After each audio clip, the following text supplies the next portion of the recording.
respond to him. It says in chapter 4, verse 1 and 2, but to Jonah, this seemed very wrong, and he became angry. He prayed to the Lord. Prayed in anger. I don't know where it says in the Bible you should pray in anger. It always says pray with thanksgiving, right? He prays in anger. Isn't this what I said, Lord, when I was still at home?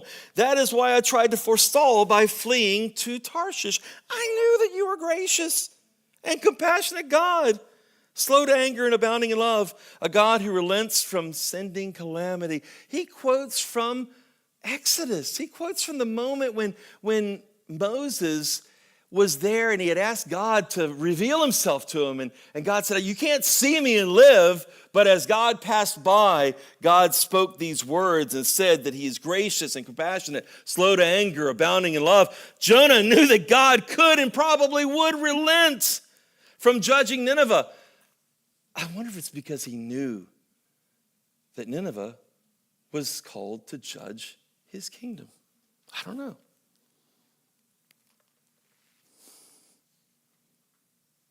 Jonah had been called by God. All of Israel had been called by God to proclaim God to the nations. But remember, Israel is a silly dove. Silly doves moan. They fly away. They don't want to be in the right place where they're supposed to be. Did you know the word for dove in Hebrew and the word for Jonah is basically the same word? Jonah is a dove. Jonah is a silly dove. Jonah flew away and he's moaning like a silly dove.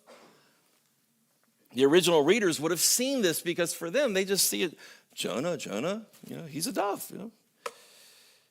Unlike the Holy Spirit who gladly descended upon Jesus, Jonah did not want to be sent. He went in the opposite direction by sea. So God sends something else.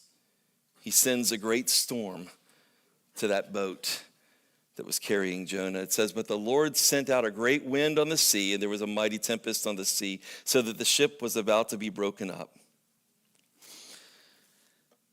This is a series on Jonah, so I am bringing it now to a close. I'm shifting down. I want to apply what we've looked at so far, and I want to think about it. Has God sent any storm